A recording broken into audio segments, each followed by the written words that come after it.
अपने लिए कर्म करना कर्म बंधन है, लेकिन समाज रूपी देवता के लिए व्यवस्था संभालना और अपने सुख भोग की लालच को छोड़कर समता में आना, ये कर्म योग नहीं करने से पाप लगेगा।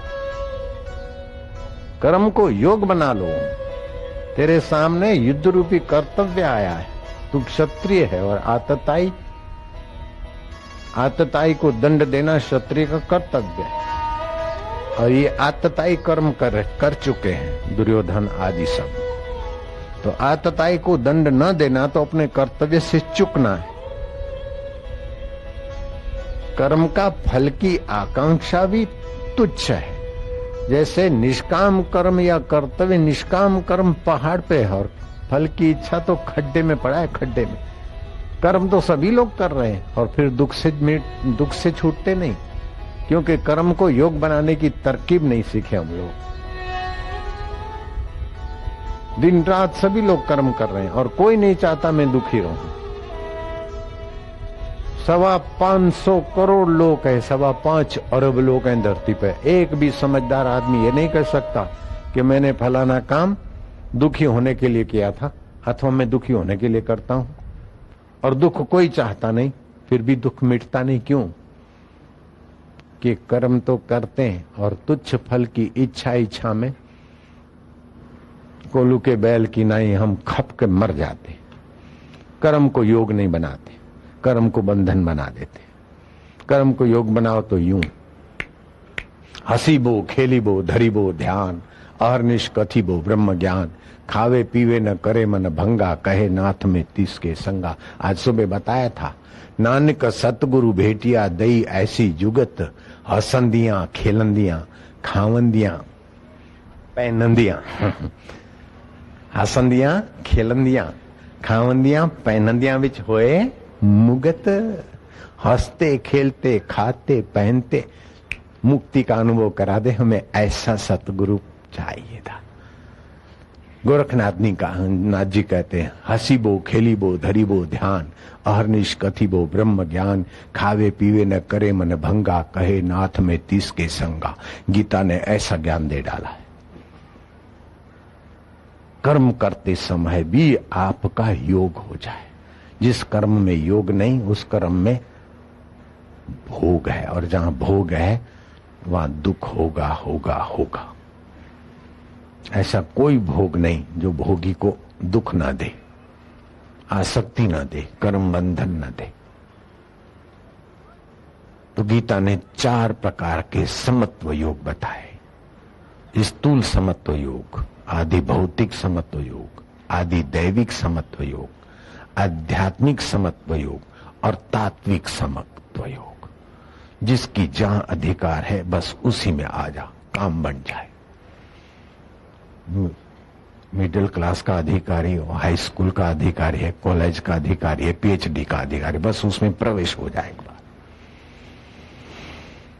और इसको समझे बिना चाहे कितनी कितनी भावना कल्पना के अनुसार धर्म करते रहो, कर्म करते रहो, इधर जाओ उधर जाओ, कभी जाए केदार, कभी जाए मक्के, कभी जाए काशी, कभी जाए कहीं, बिना आत्मज्ञानी गुरु के खाले दर दर के धक्के। आत्मलाभान सर्व, आत्मलाभात परम लाभम न विद्यते। आत्मलाभ से बढ़कर कोई लाभ नहीं। आत्म सुखात परम सुखम न विद्यते। आत्म सुख से बड़ा कोई सुख नहीं। आत्मज्ञानात परम ज्ञानम न विद्यते। आत्मज्ञान से बड़ा कोई ज्ञान नहीं। और वो गीता हंसते खेलते देती, बड़ा सुगमता से देती। सबसे ऊंची चीज और सबसे सहज में देने वाला प्रसाद अगर है कहीं तो गीता। गीताया श्लोक पाठेन, गीताया श्लोक पाठे गोविंद स्मृति कीर्तनात्,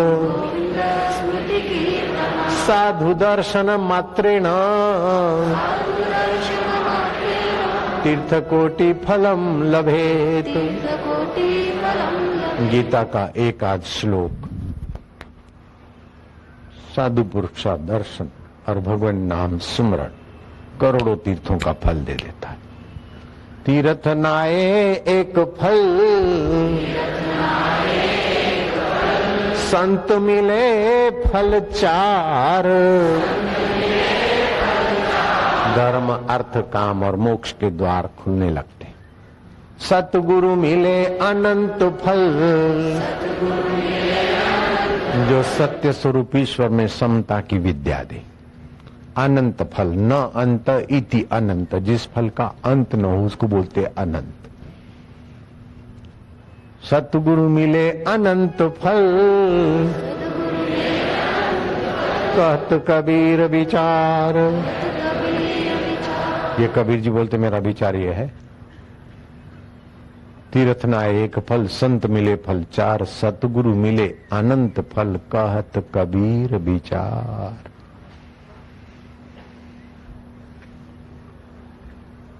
इतनी सारी धूप गर्मी और इतनी तादाद में आप घंटों से पल के बिछा कर बैठे हो, ये कौन सी सत्ता है, ये कौन सा बल है?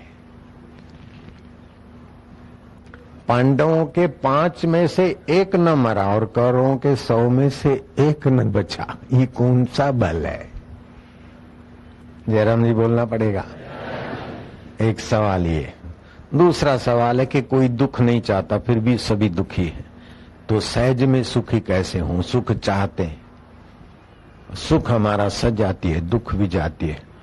मुंह में पत्थर जैसे दांत है, ये सजाती है, उपयोगी है, उसकी चिंता नहीं। लेकिन कुछ भी खाने पीने का, सेव का छिलटा भी फंस जाता तो बार बार उसको निकालने के लिए मन लगता है, भी जाती है। ऐसे सुख तो कितनी देर भी रहो सज जाती, दुख आता है तो उसको भगाते भगाते भगाते थक जाते, टाल के बाल घिस जाते, फिर भी दुख कुछ न कुछ रहते हैं। भाई साहब सच बताओ ईमानदारी से, क्यों रहते हैं?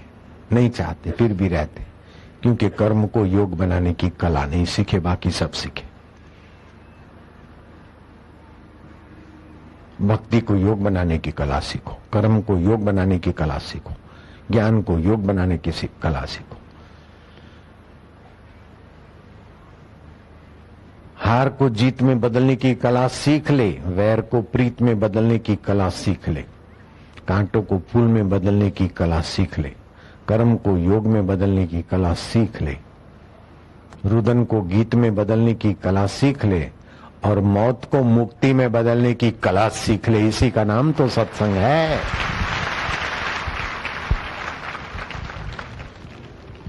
बोलते 100 काम छोड़कर भोजन कर ले, 1000 काम छोड़कर स्नान आदि टाइम सर कर ले, 1,00,000 काम छोड़कर शुभ कर्म और दान पुण्य कर ले, लेकिन कोटि त्यक्त्वा हरि भजेत, करोड़ काम छोड़कर हरि का ज्ञान और हरि का ध्यान धर ले। वंदे करोड़ काम छोड़कर शतम विहाय भोक्तव्यम, सहस्त्रम स्नानम आचरेत, लक्ष्यम विहाय दातव्यम, कोटि त्यक्त्वा हरि भजेत।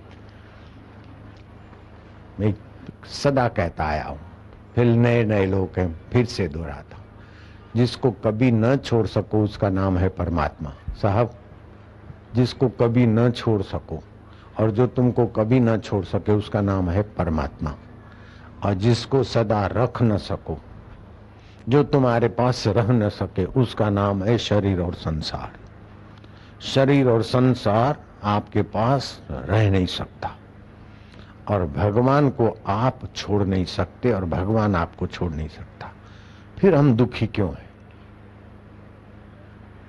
भगवान तो सुख स्वरूप है, आनंद स्वरूप है, अमर है, तो फिर हम दुखी क्यों? जैसा बाप ऐसा बेटा, जैसा बड़ ऐसा टेट्टा, तो कहां गलती? दुख चाहते नहीं, ये भी पक्की बात है। और दुख मिटते नहीं, ये भी देख रहे हैं। और दुख होता किसको है और होता क्यों है और मिटे कैसे, ये जिसको नहीं सुनना है वो हाथ ऊपर करे। कोई नहीं करता, सब सुनना चाहते। पक्के ग्राहक हो, मुझ पे हाथ रखो, माया तुम भी रख लो। नारायण नारायण नारायण। प्रसन्न रहना ईश्वर की सर्वोपरि भक्ति है। कभी भी अपने चित्त को, मुख को, विचारों को मलिन मत होने दो। भगवान सत्य स्वरूप है, भगवान चेतन स्वरूप है और भगवान आनंद स्वरूप है। अपनी सत्यता का, अपनी चेतनता का, अपनी आनंदता का विकास होने दो। अपनी असत्यता को मैं मत मानो। शरीर पहले नहीं था, बाद में नहीं रहेगा, उसको मैं मत मानो। लेकिन तुम पहले थे, अभी हो, बाद में रहोगे। दुख पहले नहीं था, था क्या? अभी आया। सुख पहले नहीं था, मैं पहले था। क्या ख्याल है? मैं धोखा तो नहीं कर रहा हूं कहीं? आपको किसी को पटा तो नहीं रहा हूं सेल्समैन जैसा? हाँ? अगर ऐसा हो तो मैं अभी चुप कर दूंगा। मुझे धोखा या पटाने का कोई सवाल ही नहीं, मैं आपको पटाऊं। दुख और सुख आता जाता है, मैं उसके पहले होता हूं और बाद में होता हूं। मैं माना आप सब मैं। क्या ख्याल है? दुख आता है उसके पहले आप होते हैं, सुख आता है उसके पहले आप होते हैं। और ये निगुड़े आके चले जाते, फिर भी जो नहीं जाता है वो कौन है? जिसको जो नहीं जाता है उसमें थोड़ा सा योग आ जाए, बस बेड़ा पार हो गया। कि कठिन नहीं है। लेकिन जिनको कठिन नहीं लगता, ऐसे महापुरुषों का मिलना कठिन है और उसको पाने की ललक पैदा होना बड़े भाग्य की बात है। फिर तो काम हो जाएगी। परीक्षित राजा को 7 दिन में बात समझ में आ गई थी। शुक्रताल में, मुजफ्फरनगर से 30 किलोमीटर, 7 दिन में ईश्वर की प्राप्ति हो गई। जनक राजा को तो पेंगड़े में पैर डालते डालते रकाब में, खटवांग को 2 मुहूर्त में, अर्जुन को युद्ध के मैदान में, मेरे को 40 दिन में। मुझे 40 दिन में ये समझ आ सकती है ईश्वर मिल सकता है, तो आपको 40 महीने में तो पाने का इरादा करो ना। कमर कसो भैया, काहे को घबराते? मुझे आपकी चीज नहीं चाहिए, वस्तु नहीं चाहिए, रुपया पैसा। आप मेरी जय बोलते तो मैं नाराज होता हूं, लेकिन मैं तो तुम्हारी जय देखना चाहता हूं। जो मुझे मिला है वो तुम्हारे साथ छुपा है, उसका तुम दीदार कर लो ना। फिर माल अच्छा ना लगे तो वापस कर देना। जयराम जी बोलना पड़ेगा। माई, आप रोटियों को कर्म योग बनाओ ना, रसोड़े को कर्म योग बनाओ, झाड़ू बुहारी को कर्म योग बनाओ, हंसने को कर्म योग बनाओ। अर्जुन ने रोने को कर्म योग बना दिया। विषाद योग, रोए हैं लेकिन भगवान के आगे। विषाद योग, जब विषाद योग हो सकता है, युद्ध योग हो सकता है, तो तुम्हारा काम धंधा योग क्यों नहीं बना सकते हो बेटे, भैया, लाला, लालिया? जो भी कुछ करते हो, मेरे को क्या फायदा होगा, ये करते हो तो कर्म बंधन होगा। इसके द्वारा औरों के अधिकार की रक्षा हो।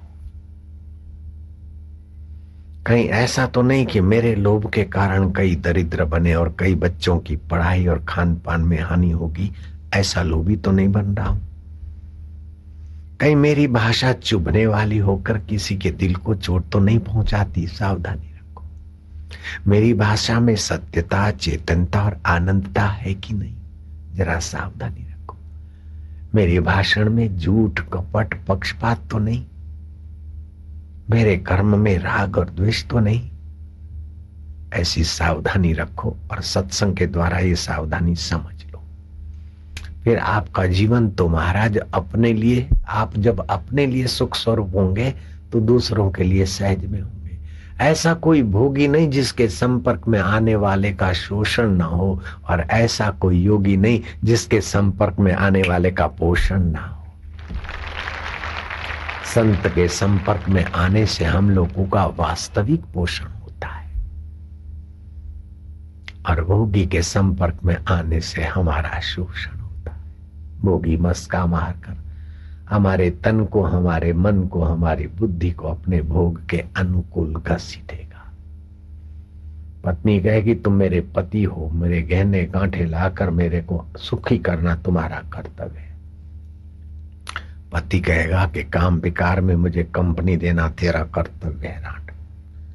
बेटा कहेगा पिताजी अपनी मिल्कत बेटे को देना बाप का कर्तव्य है। बाप बोलेगा बेटा बाप के काम आना बेटे का कर्तव्य है।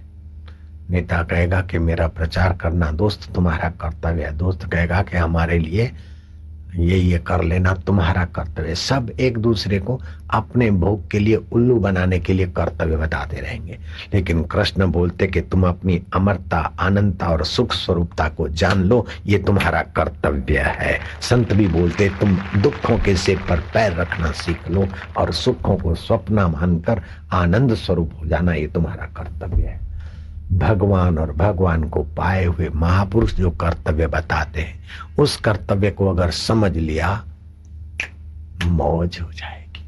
बाकी के कर्तव्य कुएं में भांग पड़ी है, पी पी के सब मत वाले। नौकरी मिल जाए तो सुखी हो जाऊंगा, जिनको मिल गई क्या हाल है। प्रमोशन हो जाएगा तो सुखी हो जाऊंगा, कईयों के प्रमोशन हो गए फिर क्या है। रिटायरमेंट मिलेगा तभी निश्चिंत हो जाऊंगा, वो अखबार पढ़ के परेशान हो रहे बेचारे। रिटायरमेंट होने के बाद भी गोडे दुखते, क्या क्या होता है। न रिटायरमेंट में सुख है, न प्रमोशन में सुख है, न निर्धनता में सुख है, न धन में सुख है, न गरीबी में सुख है, न अमीरी में सुख है, न माई होने में सुख है, न मावा होने में सुख है। हे राम जी, मैं त्रिलोकी में घुमा, 14 भुवन मैंने छान मारे, देवता होने में भी सुख नहीं और दैत्य होने में भी सुख नहीं, मनुष्य होने में भी सुख नहीं, माई भाई होने में भी सुख नहीं, अमीर गरीब होने में भी सुख नहीं, मूर्ख विद्वान होने में भी सुख नहीं। सुख एक जगह पर दिखा, जहाँ संत का मन ठहरता है, उस आत्मदेव में ही पक्का सुख है। भगवान राम के गुरुदेव वशिष्ठ जी कहते, तो आप जहाँ संत का मन ठहरता है वहां कैसे मन ठहराए। अब ये प्रश्न आ गया। रात्रि को आज सोओगे, अच्छा काम किया, ईश्वर को अर्पण, गलती हुई क्षमा याचना। मैं जैसा तैसा हूं, तेरा हूं, मैं तुझे नहीं जानता हूं, क्योंकि मैं तेरा जाया हूं, तेरी पैदा की हुई सृष्टि का। पैदा होने वाला, पैदा करने वाले को नहीं जानता, उसको तो मानता है। प्रभु मैं तुझे मानता हूं, तू मुझे जानता है। बच्चा साफ सुथरा होकर, नहा धोकर पवित्र होगा तभी माँ गोद में लेगी, कि जैसा तैसा होगा तभी भी माँ गोद में लेगी। मैं तो जैसा तैसा हूं और तू मुझे अपनी गोद में लेना मालिक मेरे प्रभु। सत्कर्म किया तो उसको अर्पण, गलती की तो क्षमा याचना। अब मैं तेरी गोद में आ रहा हूं प्रभु। आज की अपेक्षा कल की सुबह मेरे लिए राग द्वेष रहित की होगी।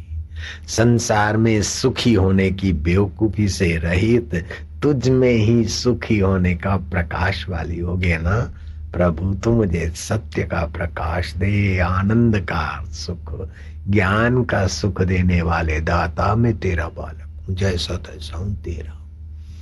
साथ फेरे फिरने वाले भी लड़ते झगड़ते मरते, एक दूसरे को छोड़ते, मैं तो बिन फेरे तेरे, हम तो प्रभु। ऐसा प्रार्थना करने में क्या जोर आता है। सीधे लेट गए, श्वास अंदर गया तो ओम, बाहर आया तो एक, श्वास अंदर गया तो शांति, बाहर आया तो 2, श्वास अंदर गया तो आनंद, बाहर आया तो 3। आप ऐसा शुरू कर दो। मैं आपको विश्वास पूर्वक कहता हूं कि थोड़े दिन आप झूठ मूठ में ही शुरू करो, फिर सच्चाई से होने लगेगा। और आज तक जो नहीं मिला सुख और सूझबूझ और संसारी आसानी, प्रॉब्लम के सिर पर पैर रखने की और सुखी होने की तरकीब नहीं मिली, चंद दिनों में आपके जीवन में चमक आने लगेगी। बिल्कुल पक्की बात। जैसे मंत्र दीक्षा लिए हुए लोगों को मैं चैलेंज से पूछता हूं कि जिन्होंने मंत्र दीक्षा लिया, 18 प्रकार के ऐसे फायदे होते हैं। जिसको फायदा नहीं हुआ है वो खड़ा हो जाए, कोई खड़े नहीं होते। मंत्र करे और फायदा ना हो, भोजन करे और भूख ना मिटे तो कल्पना से भोजन करता है। दीक्षा लिया और परिवर्तन ना आए जीवन में, जिन्होंने मंत्र दीक्षा लिया है और जिसको फायदे हुए हैं, हाथ ऊपर करो तो गिन डालो हाथ। कितने हाथ गिनो।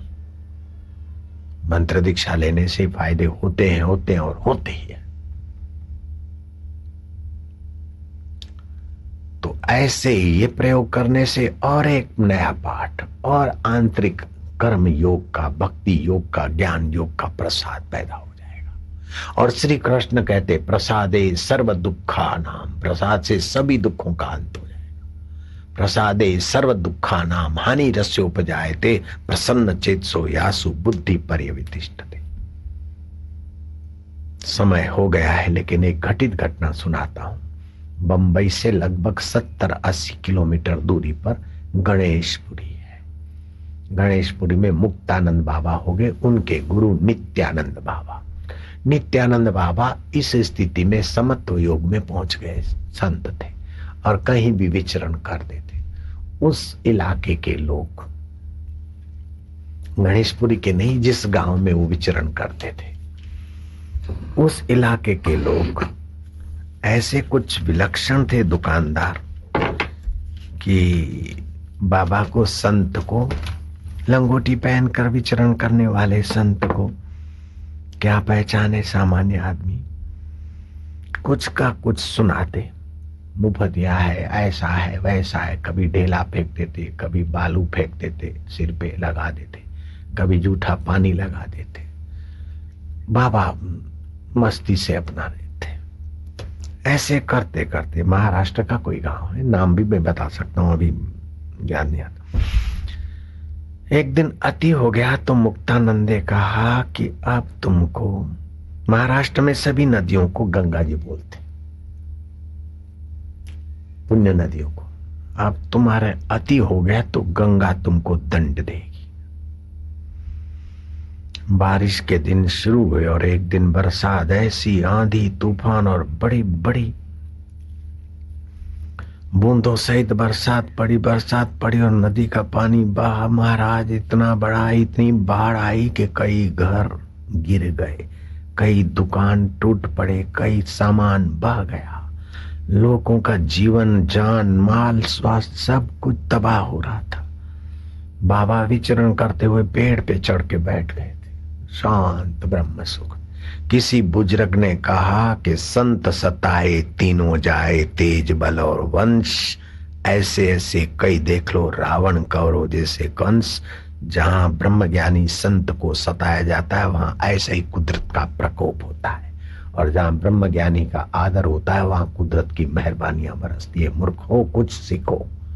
बुजुर्ग के कहने से वे लोग उस मुक्तानंद महाराज के पास आए। बाबा, अब तो मौत और जीवन के बीच हम गोथे खा रहे हैं, हमारे से बड़ी भारी गलती हुई। आपकी समता और आपके आत्मज्ञान को हम नहीं जानते थे। हम अपने को शरीर मानते, आपको भी एक शरीरधारी मानते। बाबा माफी दिया माझा संत देवा, माफी दिया संत माऊली, आता माफी दिया, आम्ही तुमचे चाहे, हम तुम्हारे हैं जैसे तैसे हैं। बच्चा गंदा है, लुच्चा है, लोफर है, लेकिन माँ के शरण आ जाता है, इसलिए हम तुम्हारे हैं। तो बोले अच्छा ऐसा है तो गंगा माई को प्रार्थना करो, उसके बाढ़ का पानी उतर जाएगा। उन्होंने प्रार्थना की और धीरे धीरे बरसात भी बंद हो गई, बाढ़ का पानी भी उतरा और गांव फिर फला फूला। उसके बाद वो मुक्तानंद महाराज तो बाद में आए, जयराम जी की। नित्यानंद महाराज ने ये आशीर्वाद दिया। हो नित्यानंद मुक्तानंद के नित्यानंद महाराज के शिष्य हुए मुक्तानंद जी। गणेशपुरी बंबई से 70-80 जो भी किलोमीटर बैठता होगा। तो कहने का तात्पर्य है कि समत्व योग में बड़ी भारी शक्ति, आप ईश्वर में विश्रांति पाते तो प्रकृति आपके अनुरूप होने लगती है।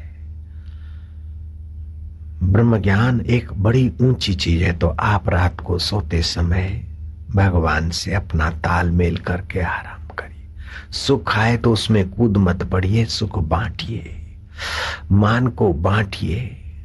अपने हृदय में किसी के लिए वैर तो नहीं है, किसी के लिए द्वेष तो नहीं है, किसी को धनी सुखी देखकर जेलसी तो नहीं है। इस गंदगी हो तो आप उखाड़ के फेंक दीजिए। नहीं फेंक सकते तो भगवान को प्रार्थना करिए कि माँ मेरा शरीर गंदा है तो धो देना, ऐसे प्रभु मेरा दिल गंदा है ना, ऐसे गंदगी से तू ही तो धो दे। भगवान खुश हो जाएंगे। बच्चा कहते ना तारे बोले बोगी कदी मुझे पुटड़ी ऐले, ऐसे भगवान को आप, बच्चा तो माँ का है लेकिन बच्चा कह दे माँ मैं जैसा तैसा हूँ, तेरा हूँ न तेरा हूँ, ऐसे करके माँ को चिपके तो माँ का हृदय कैसा खिलता है, बच्चे को हृदय से लगाएगी। ऐसे भगवान को कह दो प्रभु हम तेरे हैं ना, मैं तो तुम्हें नहीं जानती, तुम तो मेरे को जानते हो ना, मैं तो तुमको नहीं जानता हूँ, तू सतबुद्धि देना। गांधी जी अंग्रेजों को भगाने में सफल हुए। प्रार्थना, भगवान नाम जप और गीता और शांत मौन होते थे। मौन में भी बड़ी शक्ति है। हफ्ते में एक दिन मौन का मौका मिले तो अच्छा। अभी मैं अज्ञात था 2 दिन। दिल्ली वाले बड़े चालाक, बड़े उत्साही, बड़े श्रद्धालु, लेकिन एक परिंदा भी नहीं फरका। दिल्ली वाला क्या फरके। ऐसी जगह पर मैं चला गया कि 2 दिन एकांत गुजार के आया।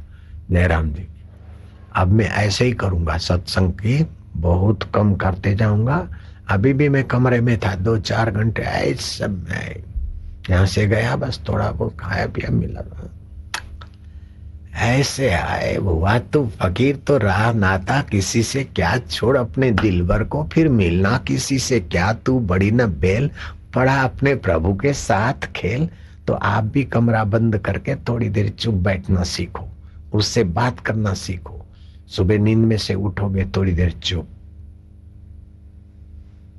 भले आधा घंटा नहीं तो 2 मिनट तो चुप बैठो। दुनिया की चीजें चाह चाह कर सुखी होने में ही दुखी हो रहे हैं। नहीं नहीं, अब दुनिया की चीजों की चाहना नपी तुली करो। बस जिससे चाहना पैदा हो के लीन हो जाती, फिर भी जो हमारा साथ नहीं छोड़ता, उसी को प्रीति पूर्वक भजो।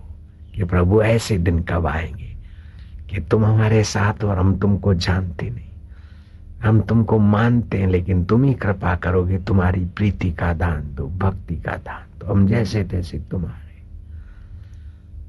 छोरा कुछ छोरा हो जाए, लेकिन माता पिता को माता होता है क्या प्रभु। हम तुम्हारे हैं। बस सुबह उठो, थोड़े शांत होकर बैठो। फिर जो अपना दिनचर्या, काम धंधा, नौकरी में कोई विघ्न बाधा है संसार में, उसका उपाय भी पूछ लो, खोज लो, प्रेरणा। और आज दुख आए चाहे सुख आए, वो आ आके चले जाएगा, लेकिन जीवात्मा परमात्मा शाश्वत संबंध है। ऐसे करके ओम ओम ओम ओम ओम ओम ओम ओम ओम ओम ओम ओम ओम ओम ओम ओम ओम ओम राम राम राम राम राम राम राम राम राम राम राम राम राम राम राम राम शिव शिव शिव शिव हरि ओम ओम ओम ओम ओम ओम ओम ओम ओम ओम ओम। जैसे जनरेटर घूमता है तो ऊर्जा बनती है, से भगवान के नाम का पुनरावृत्ति से आध्यात्मिक ऊर्जा बन रही है। हरि ओम ओम ओम ओम ओम राम राम राम राम राम राम राम राम राम राम राम राम राम राम राम राम राम राम शिव शिव शिव शिव शंभो भोलेनाथ।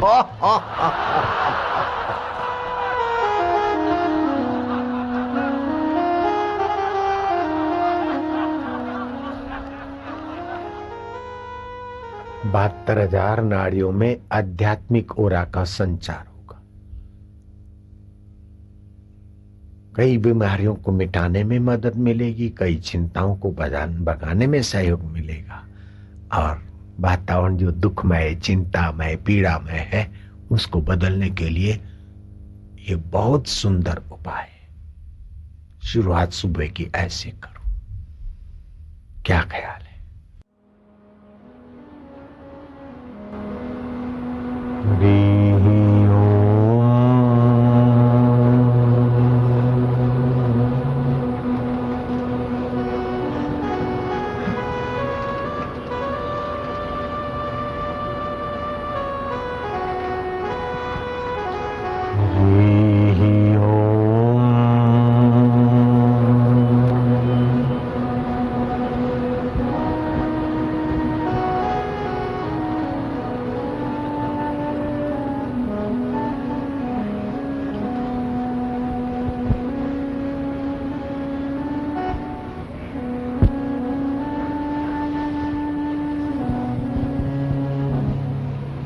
भजताम प्रीति पूर्वकम ददामि बुद्धि योगम तम ये न माम उपयांति ते।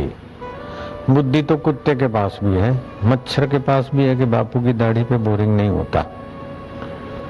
पेट भरने की बुद्धि, और दुख आए तो भाग जाने की बुद्धि, और सुख आए तो चिपक जाने की बुद्धि, तो खटमल कीड़ी घोड़े गधे को भी है। मनुष्य की बुद्धि इतने में ही समाप्त नहीं होती। मनुष्य की बुद्धि मनसा सीवेति मनुष्याः, जो मन से अपने शाश्वत परमेश्वर के साथ संबंध जोड़ने की क्षमता रखने वाली मति का जो धनी है, उसको मनुष्य बोलते। शत्रु और मित्र में उलझ उलझ के तो कई लोग चले गए, राग और द्वेष में उलझ उलझ के तो कईयों की जिंदगी पूरी हो गई। मृत्यु आकर जबरदस्ती सब छुड़ा दे और लाचार होकर सब मरने में कोई कमी नहीं है, लेकिन मृत्यु के सिर पर पैर रखने वाली बुद्धि, उसको बोलते बुद्धि योग। जा मरने ते जग डरे मोरे मन आनंद, कबीर जी के पास ये बुद्धि योग है। अर्जुन ने युद्ध के मैदान में ये बुद्धि योग पाया था। चक्रवर्ती राज्य और सत्संग नहीं है तो आदमी अभागा जरूर है, क्योंकि सत्य का संग नहीं करेगा तो असत्य संसार को सच्चा मानकर, अहंकार सजा सजा कर मरने वाले शरीर को ही बड़ा मान मानकर रावण, हिरण्याकश्यपु, दंतवक्र जैसी जिंदगी हो जाती। धन जोबन का करे गुमान, सो मूर्ख मंद अज्ञान। ये धन जोबन सत्ता पद पहले साथ में थे नहीं, बाद में रहेंगे नहीं और अभी भी बदलते रहते हैं। लेकिन जो पहले साथ था अब भी है और मौत के बाद भी जो साथ नहीं छोड़ता, उसको पाने और पहचानने वाली बुद्धि बोलते हैं बुद्धि योग। बुद्धि में और मनीषणा में भी काफी फर्क है। सामान्य बुद्धि तो पशु पक्षियों को होती, लोक परलोक के ज्ञान वाली बुद्धि मनुष्य के पास होती, लेकिन वही मनुष्य जब सतगुरुओं के शरणों में जाता है, शास्त्रों का अमृत पान करता है, चाहे भगवान राम अवतार लेकर आए तो वशिष्ठ के चरणों में जाते और कृष्ण आते तो संदीपनी गुरु के चरणों में जाते। राम कृष्ण परमहंस प्रत्यक्ष कर लेते काली माता को और माँ कहती कि तोतापुरी गुरु के चरणों में जा। और भगवान शिव पार्वती को कहते हैं कि उमा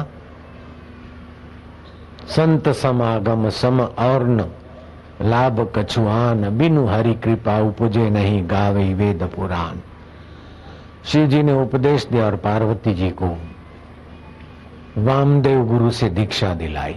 भगवान शिव जी ने ब्रह्म वैवर्त पुराण में ये बात आती। दीक्षा का अर्थ है कि जीवन की सत्यमय दिशा। शरीर सत्य नहीं है, पहले नहीं था, बाद में नहीं रहेगा, लेकिन तुम सत्य हो, पहले थे, अब भी हो, शरीर के बाद भी रहोगे। दुख सच्चा नहीं है और सुख भी सच्चा नहीं, उसको जानने वाला चैतन्य आत्मा सत्य है। उस सत्य को जानने वाली मति का नाम है रीतम भरा प्रज्ञा। रित से सत्य के अनुभव से भरी हुई प्रज्ञा। अर्जुन को श्री कृष्ण साथ देते हैं, उसकी बागडोर संभालते रथ की, फिर भी अर्जुन के पास जब तक रितम भरा प्रज्ञा नहीं है तो अर्जुन के दुखों का अंत नहीं हुआ। जब रितम भरा प्रज्ञा मिल गई श्री कृष्ण की कृपा उपदेश दृष्टि से, अर्जुन कहता है नष्टो मोह स्मृति लब्ध्वा। भगवान मिलने के बाद भी कोई चीज बाकी रह जाती है तो वह है मनीषणा, मन को नियंत्रित करने वाली मति, रितम भरा प्रज्ञा, सत्य स्वरूप आत्मा के सुख से, ज्ञान से, सामर्थ्य से भरी हुई प्रज्ञा। और ये प्रज्ञा पाने के लिए ही मानुष्य बुद्धि है।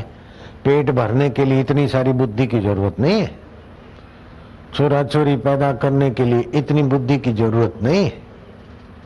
और जीवन में जब कष्ट, मुसीबत और हरीफ टांग खींचते हैं तो ये भगवान की कृपा है कि बताते कि ये छूटने वाली चीजें हैं, जीवात्मा तू अछूट तत्व को पाले। मित्र स्नेही और जब मददगार मिल जाते और खुशियां देते हैं तो ये भगवान का प्रसाद है कि संसार को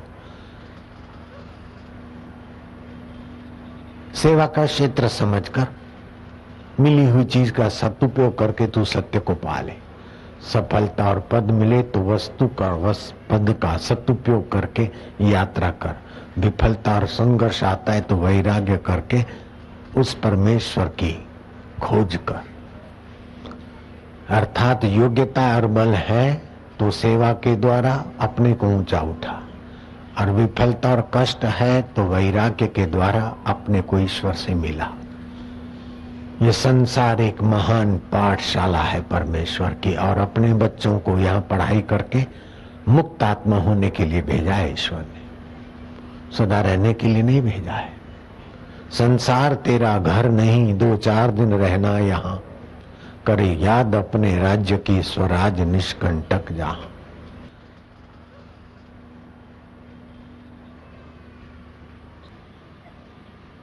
सुखम वा यदि वा दुखम संयोगी परमो मता। सुखद यशकारी अवस्था आ जाए चाहे दुखद अपयाशी आए, आप धीरज रखो, सब गुजर जाएगा। सुख आए तो आप उसके भोक्ता मत बनो, उसमें डूबो मत, उसका सदुपयोग करो, बांटो। और दुख आए तो उसके भोक्ता मत बनो, डूबो मत।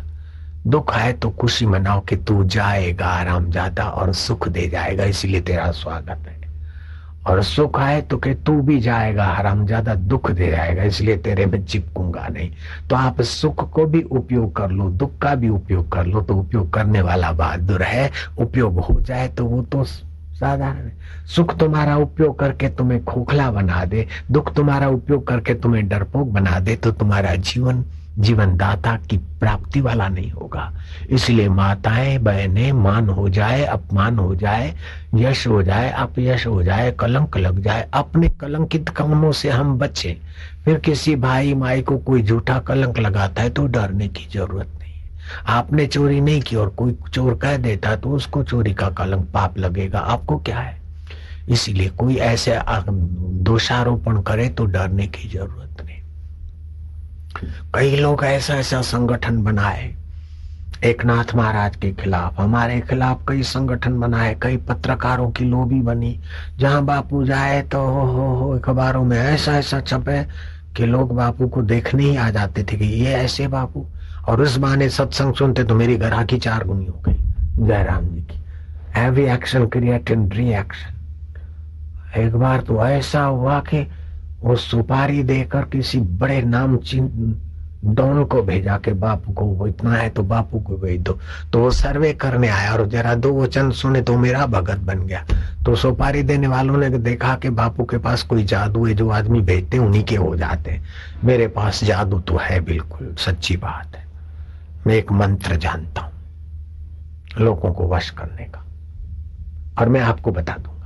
वशीकरण मंत्र प्रेम को जो आता है उसका तन तंदुरुस्त रहे, मन प्रसन्न रहे और बुद्धि में भगवान का प्रकाश हो, ये मेरी सद्भावना, ये प्रेम होता है। इसलिए जो भी आते हैं किसी भाव से आए, लेकिन हमार हुई के जाता है।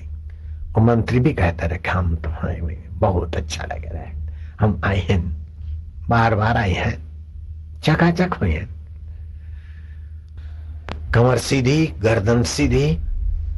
संध्या के वक्त भगवान रामचंद्र जी भी ध्यान और प्राणायाम करते थे। जिसको सर्दियों में सर्दी लगे तो दाएं नाक से श्वास ले, गुरु मंत्र जपे और बाहें से छोड़े 5 बार। कैसी भी सर्दी बिना दवाई के गायब। गर्मी लगे, कैसी भी, मासिक धर्म की तकलीफ है, ऐसा है, फलाना है, ढींकना है, ट्यूब बंद है, फलाना है, मासिक धर्म की कोई भी बीमारियां हो, 1.25 लीटर पानी रात को रख दो तांबे के बर्तन में या किसी बर्तन में, सुबह पियो, थोड़ा घूमो, फिर शौच आदि जाओ। सुबह पानी पी के घूम के शौच जाए तो बहुत सारी बीमारियां निकल जाती। फिर अगर गर्मी के कारण मासिक अधिक होता है तो बाहें नाक से श्वास ले, अथवा पूरी फूंसी होती है, आंखें जलती है, गुस्सा ज्यादा है, बाएं नाक से श्वास ले, हरिओम शांति जपे, दाएं से छोड़े 5 बार, बस खाली 5 बार। कितना भी गर्मी संबंधी बीमारियां हो छू हो जाएगी 1-2 दिन में।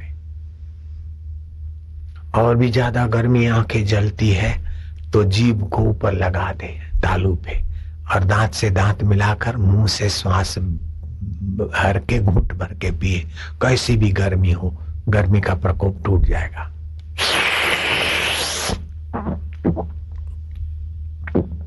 घूंट भर के वायु पिया 4-5 बार, पित्त शमन हो जाएगा।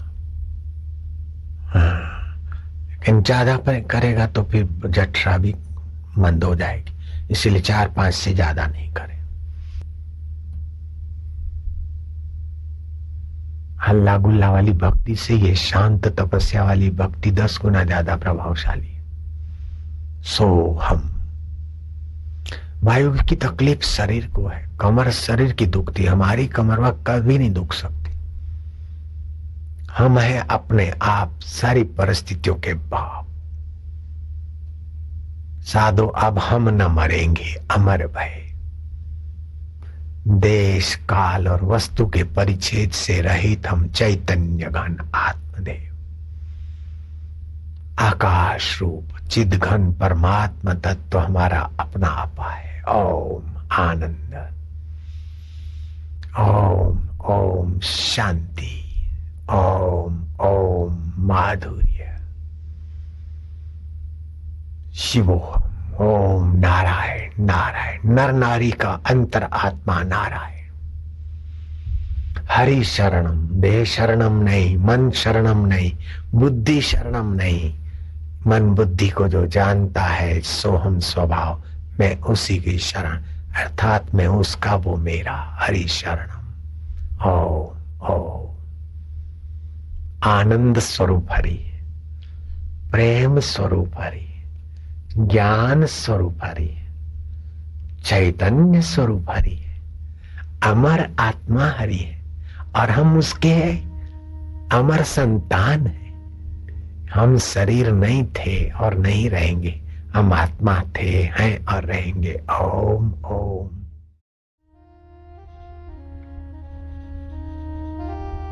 मधुर शांति। ओम ओम मधुर आनंद। ओम ओम गुरु कृपा तू मेरे हृदय में सदा निवास करियो मैया। हे श्रद्धा देवी,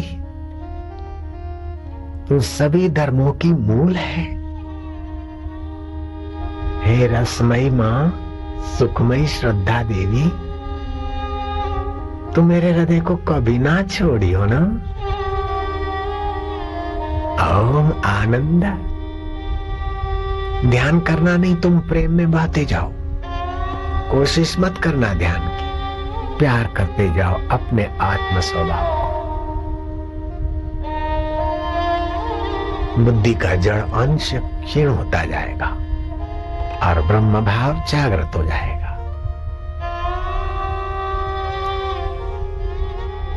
ब्रह्म ज्ञान में 3 बड़े विघ्न है: मनोराज, रसास्वाद,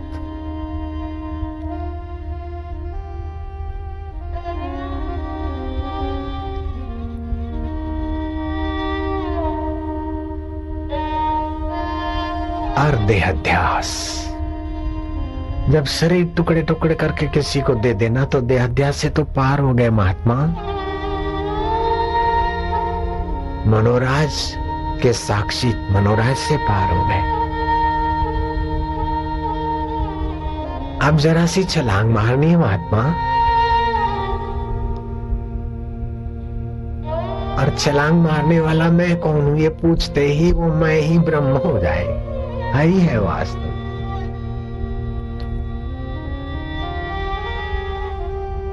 ध्यान नहीं करना है, अपने आप में विश्राम। जो कर्म के फल की इच्छा रखते हैं उनको आत्मविश्राम की महिमा का पता ही नहीं। निष्काम कर्म से, निष्काम प्रीति से हृदय को विश्राम मिलता है राम में। जीवात्मा परमात्मा में विश्रांति पाने के काबिल हो जाता है। अब वो ऊंची साधना में तुम प्रविष्ट हो गए हो। विश्राम। न किंचित भी चिंतित, कुछ चिंतन ना करो। चिंतन करोगे तो कर्तृत्व बना रहेगा। चिंतन न करने का चिंतन भी ना करो और चिंतन भी ना करो। न किंचित भी चिंतित, श्री कृष्ण की ये ऊंचे में ऊंची कुंजी, ये तुम्हारे काबिल है।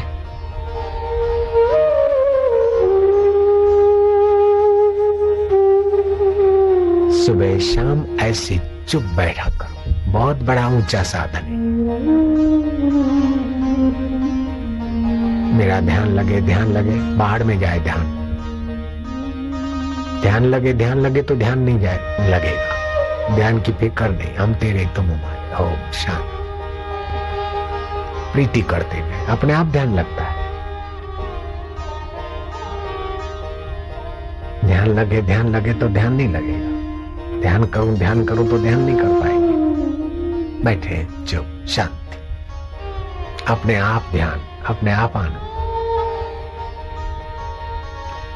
बुरे विचार आने तो तुम्हारे बाप का क्या जाता है,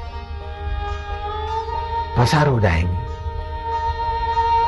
ये विचार नहीं आए तो और आएंगे, ये विचार आने ही चाहे तो नहीं आएंगे। जो भी विचार आए और जाए उसको देखने वाला जो कहते हो हम है अपने आप आने जाने वालों के माई बाप। ओम ओम ओम।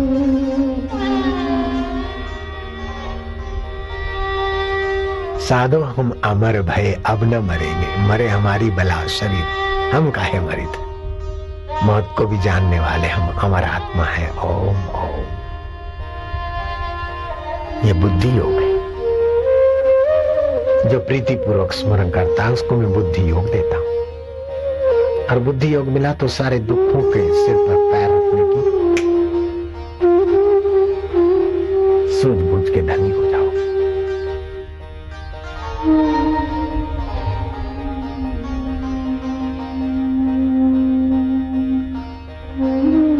आपकी तपस्या, आपकी भक्ति, श्रद्धा और तितिक्षा का मैं फिर से खूब खूब सम्मान करता हूं। हाथ जोड़कर आप सभी का स्वागत भी करता हूं, धन्यवाद भी देता हूं। सचमुच में दिल्ली वाले, जमुना पार वाले साधुवाद के पात्र धन्यवाद। आपकी माता धन्य, आपके पिता धन्य, आपका कुल और गोत्र धन्य। ऐसी धूप में और ऐसी शांति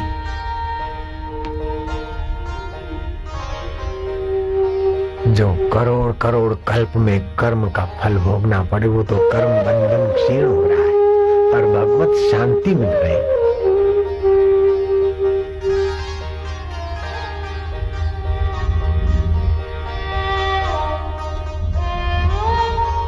इन घड़ियों के पुण्य की और कमाई की कीमत कोई आंक नहीं सकता। कुबेर का खजाना भी नन्हा हो जाएगा।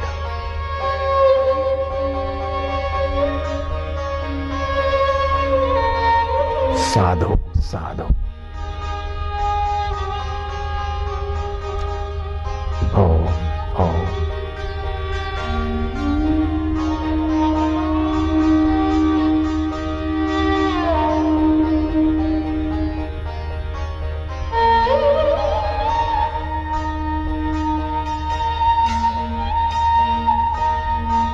परमात्मा प्राप्ति कठिन नहीं है, लेकिन शरीर को मैं मानकर संसार से सुखी होने की बेवकूफी छोड़ना कठिन। जिसको कभी न छोड़ सको उसी का नाम परमात्मा है, और जिसको रख न सको उसी का नाम संसार।